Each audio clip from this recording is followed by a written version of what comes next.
नमस्कार, आप देख रहे हैं स्वराज एक्सप्रेस और मैं हूं आपके साथ वर्षा। करनी सेना का शक्ति प्रदर्शन। जी हां, राजधानी भोपाल में करनी सेना परिवार का आंदोलन अब तेज होता जा रहा है। 3 दिन से भेल इलाके में आंदोलन जारी है। करनी सेना और सरकार के बीच सहमति नहीं बन पा रही है।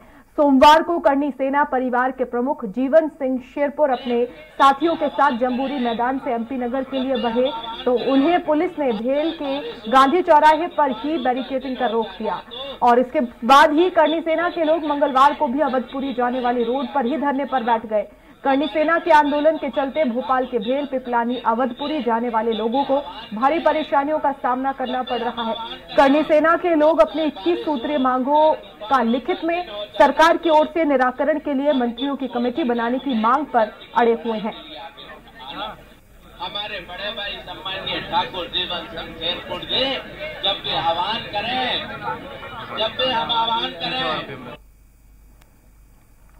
हमारे बड़े भाई सम्माननीय ठाकुर जीवन सिंह शेरपुर जी जब भी आह्वान करें, चाहे बारिश हो, चाहे तूफान हो, चाहे दिन हो, चाहे रात हो, सब कुछ छोड़ करके हमें सत्य की लड़ाई के लिए आगे आना। हमारे बड़े भाई सम्माननीय ठाकुर जीवन सिंह शेरपुर जी जब भी आह्वान करें और हमारे साथ ज्यादा जानकारी के लिए संवाददाता संजय डोंगर दिवे लाइव जुड़ गए हैं। संजय, 3 दिन से आंदोलन जारी है। सरकार और करनी सेना के बीच में बातचीत भी हुई है लेकिन नतीजा इसका नहीं निकला।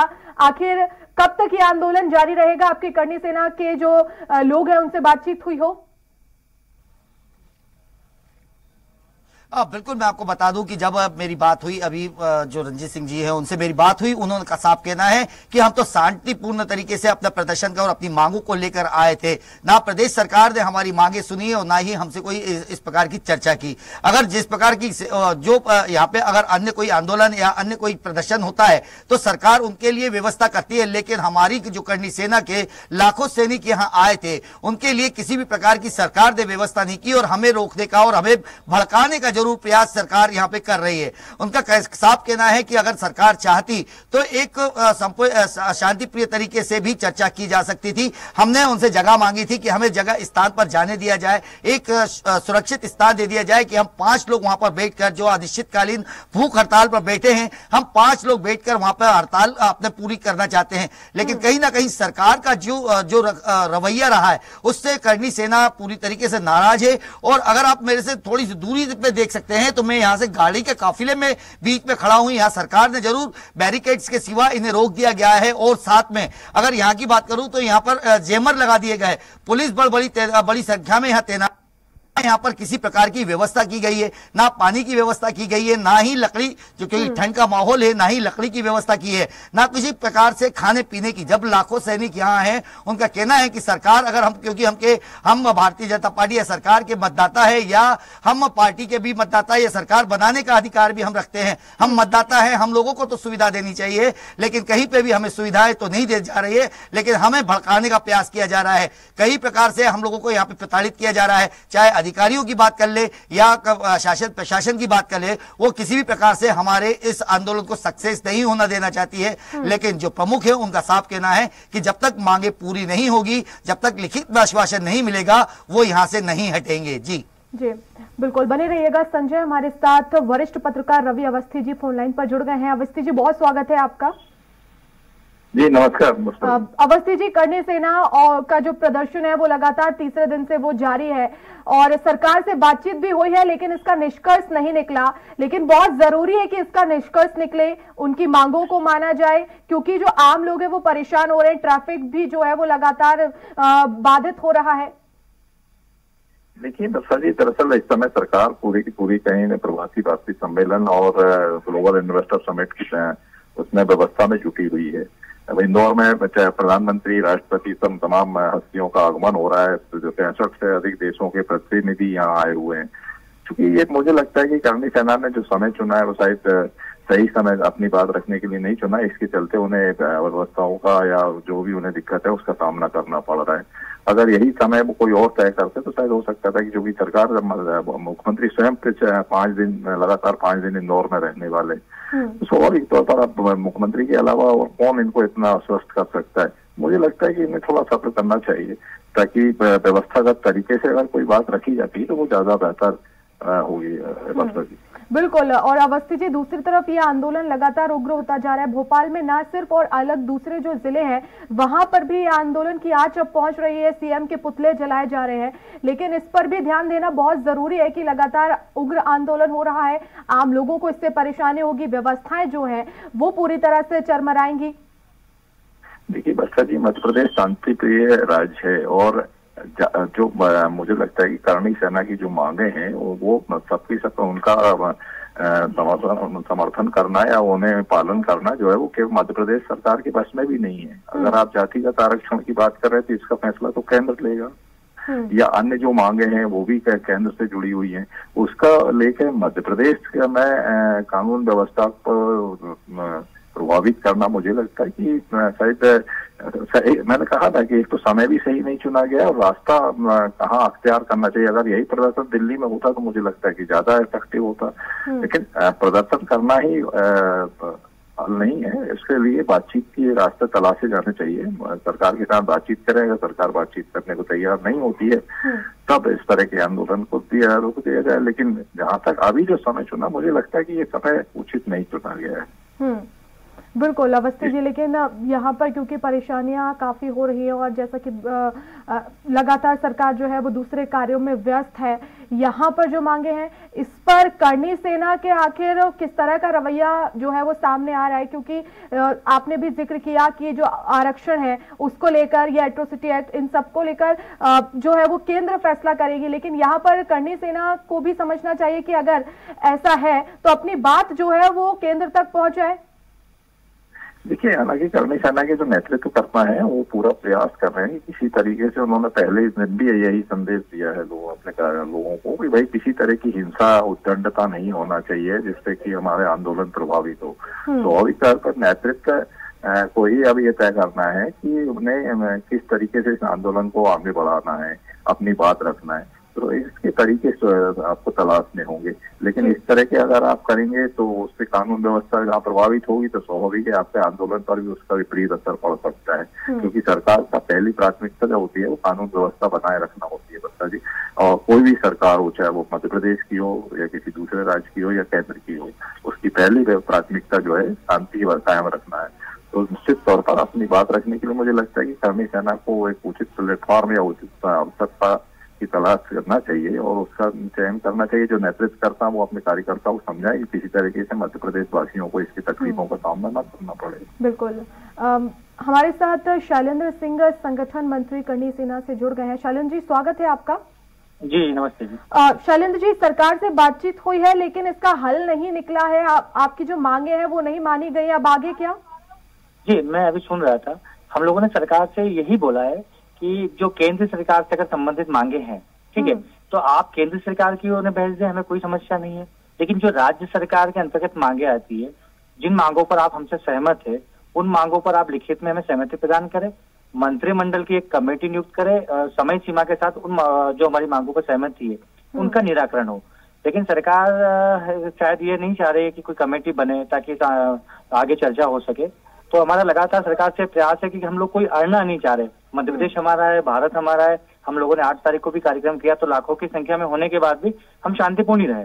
किसी भी प्रकार की हिंसा फैलाना हमारा मकसद न तो पहले था ना आज है। लेकिन हम सरकार से यही चाह रहे हैं कि अगर आप हमारी मांगों से सहमत है तो लिखित में दीजिए और एक कमेटी मंत्रिमंडल की बना दीजिए ताकि जन भावनाओं की कद्र हो। और ये एक प्रदर्शन नहीं है, भाई साहब अभी जो सुन रहा था मैं, बोला कि ये प्रदर्शन नहीं है, जन भावनाओं का एक सैलाब है जो आप अधिकारों के लिए आ रहे हैं। क्या अगर आप उनकी इन अधिकारों को पूरा नहीं करेंगे तो किसके पास जाएंगे? अगर उनकी खुद की सरकार उनके अधिकारों की रक्षा नहीं करेगी, उनको नहीं सुनेगी, तो हम किसके पास जाएंगे मांगने? अगर हम घर से नहीं निकलते तो आप हमसे बात नहीं करते, हमारी मांगों को सुन भी नहीं रहे हैं। किसान परेशान है, किसानों के लिए हमारे तक जंगली जानवरों की बहुत समस्या है, घोड़ा तो किसानों की कोई समस्या का हल नहीं है।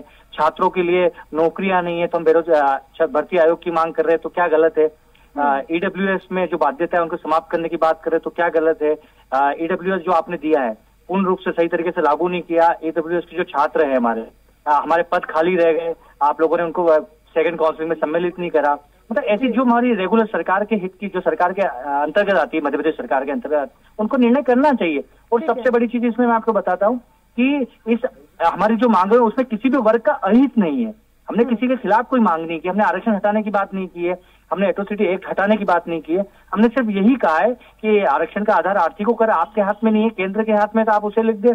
एट्रोसिटी एक्ट में तो बिना जांच के गिरफ्तारी नहीं होना चाहिए, सुलभ है, कोर्ट ने भी कहा है। हर केस को विशेष माना जाए और बिना जांच की गिरफ्तारी नहीं हो, तो इसमें मेरे ख्याल से हम लोग गलत नहीं है। आपकी कैबिनेट मंत्री अरविंद भदौरिया से भी बातचीत हुई है, क्या बातचीत हुई, किन विषयों पर? जी, उनसे हमसे यही बात हुई है। वो ये कह रहे हैं कि हम आपकी राज्य सरकार के जो अंतर्गत विषय आते हैं उनसे सहमत है, लेकिन हम आके उनकी घोषणाएं कर देते हैं। और एक सीए, अभी जब बात हुई तो उन्होंने बोला कि हम सीएस लेवल की एक कमेटी बना देते हैं। तो लेकिन हमारी कोर कमेटी का कहना है कि हम घोषणा नहीं चाहते, जिन मांगों पर आप सहमत है लिखित में हमें वो दे दीजिए। एक मंत्रिमंडल की कमेटी बनाइए जो हमारे प्रतिनिधिमंडल से बात करके निर्धारित तारीख पर इन मांगों को लेकर आगे का विचार विमर्श करें। हम आंदोलन को हम खुद नहीं बढ़ाना चाहते। सब गरीब मध्यम वर्ग के लोग हैं, सब अपने खर्चे से आते हैं, काम करते हैं, हमारे पीछे कोई नहीं है, हम लोग सब मिलकर काम करते हैं। तो सरकार से ये निवेदन है कि हमारी भावनाओं की कद्र करे और हम जो चाहते हैं वो कर दे। कोई बड़ी मांग नहीं है, आप उस मांगों को पूरा भी करना चाहते हैं, सहमत भी है, तो कमेटी बनाने में क्या हर्ज है। जी शैलेंद्र जी, लेकिन यहाँ पर जो बातचीत हुई है उसमें उन्होंने यही कहा है कि ठीक है, हम इन मांगों को मान लेते हैं जो राज्य स्तर पर है, लेकिन क्योंकि लगातार ये प्रदर्शन जो है वो बढ़ता ही जा रहा है, जैसा कि आप बोले कि ठीक है एक जन आंदोलन है, लेकिन जो कानून व्यवस्था है वो भी चरमरा रही है, ट्रैफिक वहां पर लग रहा है, आम लोगों को दिक्कत हो रही है। जी मैं इस बात समझता हूँ। हम लोग निकले, हम लोगों ने प्रशासन से जगह मांगी थी कि हमें एमपी नगर का कोई शेड दे दीजिए, कोई गार्डन दे दीजिए ताकि लोग परेशान ना हो। तो प्रशासन ने हमको रोका है, हम रास्ते पे नहीं बैठे हैं, प्रशासन ने हमें वो जगह दी है कि आप यहीं बैठिए, हमें पास दूसरी जगह नहीं है। जी हम लोगों ने उनसे जगह मांगी थी कि जब यातायात प्रभावित न हो, लोग परेशान ना हो, क्योंकि हम लोग खुद चाहते हैं कि हमारे लोग कभी परेशान ना हो। भोपाल हमारा के नागरिक भी हमारे हैं, लेकिन सरकार ने अपनी मंशा, हम लोग सरकार की मंशा ये थी कि बैरिकेड्स लगा दिए, ये लोग बैरिकेड्स पे चढ़ेंगे, उपद्रव करेंगे और हमको हिंसात्मक करके इस आंदोलन को समाप्त कर देंगे। लेकिन हम लोग दृढ़ संकल्पित, हम किसी प्रकार की हिंसा नहीं करेंगे, सरकार मारेगी भी तो भी सहन करेंगे। ठीक है, चले जी, बने रहिएगा शैलेंद्र जी। हमारे साथ बीजेपी प्रवक्ता दीपक विजयवर्गीय जी जुड़ गए हैं, साथ ही साथ कांग्रेस प्रवक्ता फिरोज सिद्दीकी जी जुड़ गए। आप दोनों का ही बहुत बहुत स्वागत है। सवाल मेरा दीपक जी से है। दीपक जी, बातचीत हुई है, घोषणा की जा रही है, घोषणा की बात कही गई है कि ठीक है जो राज्य स्तर के विषय हैं हम उनको मान लेते हैं, लेकिन यहाँ पर वो चाह रहे हैं, करणी सेना परिवार ये चाह रहा है कि जो मांगे हैं वो लिखित में दे दी जाए। आखिर क्या वजह है कि घोषणा तो कर सकते लेकिन लिखित में नहीं दे सकते? देखिए, ऐसा है कि जो इनकी डिमांड्स हैं, कुछ जो है राज्य सरकार जिन पे बात कर सकती है, लेकिन कुछ ऐसी मांगे हैं जिन पे राज्य सरकार तो क्या केंद्र सरकार भी बात नहीं कर सकती, वो संवैधानिक विषय। तो जो भी आंदोलनकारी हैं, जो भी बात रखने वाले हैं, तो इस बात को समझना पड़ेगा कि जहां संविधान शामिल है, जहां सुप्रीम कोर्ट शामिल है, जहां अभी केंद्र सरकार भी शामिल है, तो उसका क्षेत्राधिकार का अतिक्रमण राज्य सरकार नहीं कर सकती है। और इसी राज्य सरकार जिन बातों में बात कर सकती है उन पर बात करके आगे बढ़ना चाहिए। जी ठीक है। फिरोज सिद्दीकी जी, क्या कहेंगे आप? लगातार 3 दिन से जो है वो प्रदर्शन चल रहा है, तमाम मांगे हैं, लेकिन जो रास्ता है बीच का वो नहीं निकल पा रहा है। देखिए, सरकार की मंशा ही नहीं है कि रास्ता बीच का आंदोलनकारियों से, जो करणी सेना परिवार है, उससे बातचीत की जाए। सरकार का पहले दिन ही ये रुख था कि उनमें किसी तरीके से फूट डाल दी जाए। उन्होंने कुछ लोगों को, तथाकथित करणी सेना के पदाधिकारियों को बुला के और ये घोषणा कर दी कि सब मांगे मान ली गई है और अब कोई लड़ाई, अब कोई चीज बाकी नहीं है। फिर जैसा कि वो शैलेंद्र जी कह रहे थे कि लोग परेशान हो रहे हैं, संवैधानिक अधिकार है शांतिपूर्ण आंदोलन करने का, सभी लोगों का है, भारत के हर नागरिक का है, तो सरकार ने उनको जगह क्यों नहीं मुहैया कराई? सरकार का नुमाइंदा पिछले 72 घंटे में आके क्यों नहीं इन लोगों से संवाद इकट्ठा किया गया? मीडिया के माध्यम से बात कर रहे हैं, अधिकारियों के माध्यम से बात कर रहे हैं, लेकिन सरकार डायरेक्ट सीधे जाके इन लोगों से क्यों चर्चा नहीं कर रही है? और लोग, राजधानी के लोग परेशान हो रहे हैं, स्कूल कॉलेज शिक्षण संस्थान प्रभावित हो रहे हैं, तो क्यों ना उनको एक जगह दे दी जाए जहां वो बैठ के बात कर लीजिए, जहां वो अपना धरना प्रदर्शन किए जाए। कांग्रेस तो ये मांग करती है कि जो भी उनकी जायज मांगे हैं, संविधान की छतरी के अंदर आती हैं, उन सभी मांगों को तुरंत निराकरण किया जाए, तुरंत उनकी बात मानी जाए और उनको ये विश्वास दिलाया जाए कि आपकी मांगे पूर्ण हो गई है और इस आंदोलन को खत्म कराया जाए। लेकिन सरकार की मंशा जो है वो इस आंदोलन को बढ़ाए रखने की है। सरकार की मंशा जो है, अड़ियल जो रवैया है, उस कारण से ये स्थितियां उत्पन्न हुई। जी बिल्कुल। शैलेंद्र जी, राज्य स्तर के जो विषय हैं उन पर तो चलिए एक बार अगर सरकार मान भी लेती है तो, लेकिन कुछ ऐसे विषय हैं जिन पर जो है वो केंद्र से बातचीत करनी होगी, संवैधानिक के विषय है, अगर इनमें कहीं पैच फंसता है तो क्या आगे आपका कदम होगा? देखिए, हमें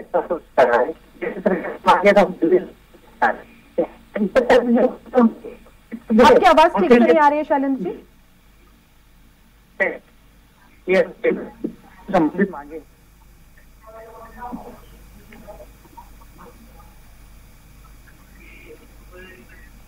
आवाज नहीं पहुंच रही है शैलेंद्र जी के, हम उनसे फिर से जुड़ने की कोशिश करेंगे। अवस्थी जी वरिष्ठ पत्रकार हमारे साथ लगातार बने हुए हैं। अवस्थी जी, यहाँ पर मांग तो यही की जा रही है कि ठीक है, जो राज्य स्तर पर विषय है उनको तो कम से कम सरकार मान ले, लेकिन जो जैसा कि दीपक विजयवर्गीय जी ने भी कहा कि कुछ ऐसे विषय हैं जो केंद्र को लेकर हैं और संवैधानिक यहाँ पर जो है परिस्थितियां बीच में आती हैं। लेकिन आखिर सवाल यही कि आखिर कैसे इसका हल निकलेगा अगर दोनों ही तरफ से जो है वो इस तरह से, एक तरफ से मांगे लगातार मानी जा रही है, दूसरी तरफ बैठ के चलती जाएंगी। रास्ता तो निकलना चाहिए, इसका कैसे निकलेगा, इसको लेकर आगे और क्या प्रयास किए जा सकते हैं? देखिए बत्सा जी, मुख्यमंत्री जी ने हालांकि जो पहले कार्यक्रम हुआ था छत्री समागम, उसमें कुछ घोषणाएं की भी हैं और भूमि पूजन भी प्रतिमा के लिए पद्मावती जो है उनकी प्रतिमा स्थापना के लिए भूमि पूजन भी किया है। तो निश्चित तौर पर मुझे लगता है कि सरकार का रुख इतना नकारात्मक नहीं है, सहयोग की भावना वो भी रखती है और इसके चलते ही मुख्यमंत्री जी ने कई घोषणाएं कही, चाहे वो पाठ्यक्रम में बदलाव की बात हो या कुछ और भी जो मांगे मानी गई है। लगता है कि इसमें बैठ के सरकार से बातचीत की जानी चाहिए कि और जो राज्य स्तरीय मांगे हैं उनका निराकरण कैसे हो सकता है। जी बिल्कुल। दीपक जी, देखिए यहाँ पर जो कानून व्यवस्था की बात हो रही है उसमें ट्रैफिक जो है वो बाधित हो रहा है, आम लोगों को निकलने में परेशानी हो रही है और करनी सेना परिवार का यही कहना है कि हमने तो एक शांतिप्रिय आंदोलन किया है और ऐसे में सरकार हमें जगह दे। क्या वजह सरकार जगह नहीं दे पा रही? वो एमपी नगर में भी जो है वो मांग कर रहे हैं और लेकिन जब करनी सेना का जो परिवार है वो आगे बढ़ता है एमपी नगर की ओर तो वहां पर उन्हें रोक दिया जाता है। एक जगह वहां पर दे दी जाए। देखिए, मुझे लगता है कि इन सब की कोई जरूरत नहीं है। अगर किसी भी संगठन की, किसी भी व्यक्ति की कोई मांग है और जब संवाद हो रहा है तो मैं नहीं समझता कि किसी तरह के कोई आंदोलन की या रास्ता जाम करने की जरूरत है। कोई भी ऐसा काम किसी भी संगठन को नहीं करना चाहिए जिससे आम जनता बाधित हो। और जैसा मैंने पहले कहा कि राज्य सरकार उन सारी बातों पर चर्चा के लिए तैयार है, बल्कि उनको मानने के लिए तैयार है जो उनके क्षेत्राधिकार में है। लेकिन जो उनके क्षेत्राधिकार में नहीं है उसके लिए रास्ता बाधित करना या उसके लिए भोपाल में टेंट तंबू लगाते रहना, मैं समझता हूँ उसकी कोई जरूरत नहीं है। जो केंद्र सरकार की मांग है उसके लिए केंद्र सरकार के पास जी, जो उनके क्षेत्र अधिकार में है, राज्य सरकार के क्षेत्र अधिकार में है, उन्हीं मांगों को तो लिखित में मांग की जा रही है। वो अगर लिखित में मिल जाते हैं तो वो पीछे हट जाएंगे। आप तो संवाद करें ना। ऐसा थोड़ी कि आपने कहा कि हर चीज का तरीका होता है, किसी एक व्यक्ति के हाथ में नहीं होता है। प्रक्रियागत बातें होती है सरकार के अंदर। किसी मंत्री से अगर बात हुई है, मुख्यमंत्री से बात हुई तो उसके बाद वो जो ब्यूरोक्रेटिक चीजें हैं उनके जरिए उसको फॉर्मल रूप दिया जाएगा। जो नियम विनियम तमाम चीजों को आगे बढ़ाते हुए चीजें की जाएंगी तो उसमें समय लगता है। जी बिल्कुल। सिद्दीकी जी, हमने इससे पहले भी देखे कई ऐसी मांगे हैं जिसको लेकर, चाहे वो संविदा कर्मियों की मांगे हो, तमाम कर्मचारियों की मांगे हो, और अब एक यहाँ पर जो करनी सेना का परिवार है वो प्रदर्शन कर रहा है। ऐसा नहीं लगता है कि ये जो मांगे हैं इन पर संवाद तो चलता है लेकिन मांगे जो है वो लिखित में मांग की जाती है कि लिखित में हमें दे दिया जाए, लेकिन ये इस तरह की मांगे जहां पर एक बड़ा जन आंदोलन जो है वो शामिल होता है तो जल्द से जल्द इनको मान लेना चाहिए। एक दिन आंदोलन हुआ इसे दूसरे दिन नहीं जाने देना चाहिए क्योंकि लोग परेशान होते हैं। देखिए, सरकार का रवैया पहले दिन से ही ठीक नहीं है। हमने तो पहले ही दिन से सवाल उठाया कि आपने लोगों को रोकने की कोशिश की, अलोकतांत्रिक तरीके से उनको जो है उनके रास्ता बाधित किया उनको जो है जानबूझ के आपने परेशान किया आंदोलनकारियों को। और सरकार ने ये एक रवैया अख्तियार कर लिया है कि जो लोग उनसे आके मिले थे वो सरकार के लोग हैं, और जो लोग बाहर बैठे हुए हैं वो आंदोलनकारी हैं, वो जो है विध्वंसक स्थिति पैदा कर रहे हैं लोगों के बीच में। ये जो सरकार ने भेद किया है नागरिकों के बीच में आपस में, जबकि करणी सेना मैं मानता हूं कि पूरी तरीके से अराजनीतिक संगठन है, वो एक समाज का संगठन है। वो समाज में भी वो दो भाड़ करने के लिए, इसलिए सरकार ने एक को तो भोजन कराया, स्वागत सत्कार करके अपने दरवाजे बुला के भोजन कराया और उनकी मांगे मानने का आश्वासन दिया। मांगे मानी नहीं मानी अभी भविष्य के गर्त में है। और जो लोग सड़कों पर खड़े हैं, परिश्रम कर रहे हैं, सरकार से चर्चा करने के लिए आ तो रहे, सरकार उनसे चर्चा नहीं कर रही।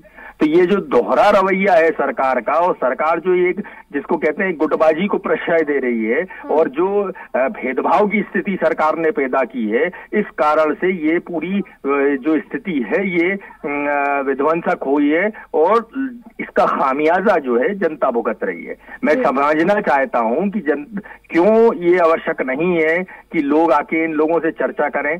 लाखों लोग जब सड़कों पर हैं, लाखों लोग जब आंदोलन कर रहे हैं, तो सरकार का कोई भी नुमाइंदा चर्चा करके उनको समझाने का प्रयास क्यों नहीं कर रहा, ये बात आज तक नहीं समझ में आई। एक भी मंत्री अभी तक उनके आंदोलनकारियों के मंच पर नहीं गया जो सरकार का नुमाइंदा बनता और सरकार और उनके बीच एक मध्यस्थता कराता। नहीं कर रहा, क्योंकि सरकार की मंशा जो है भेदभाव करने की है।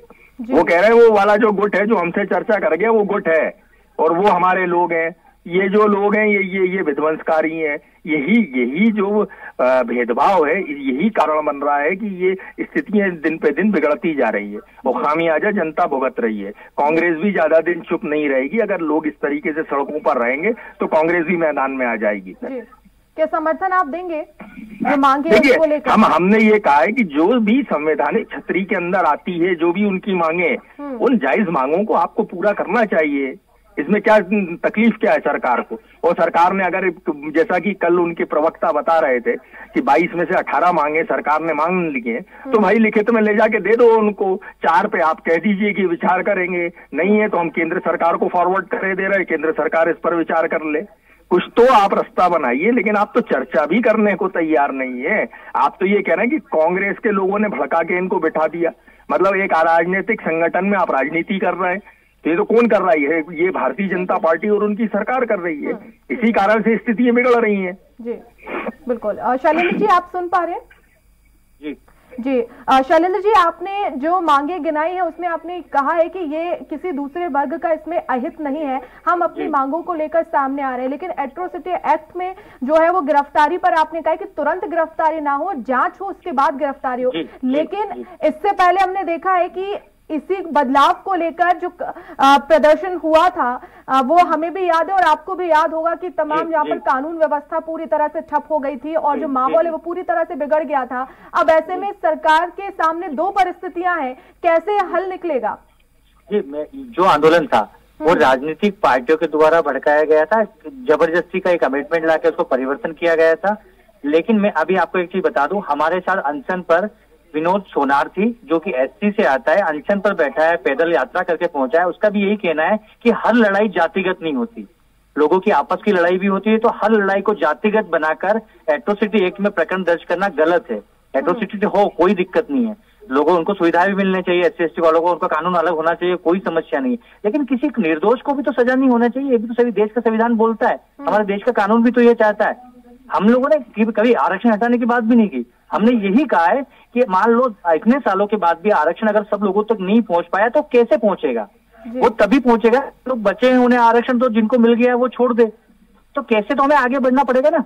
ये विषय फिर भी चलो ठीक है, सरकार मानती, राज्य सरकार मानती कि ये विषय गंभीर है, केंद्र सरकार के विषय हम इस पर कुछ नहीं कर पाएंगे।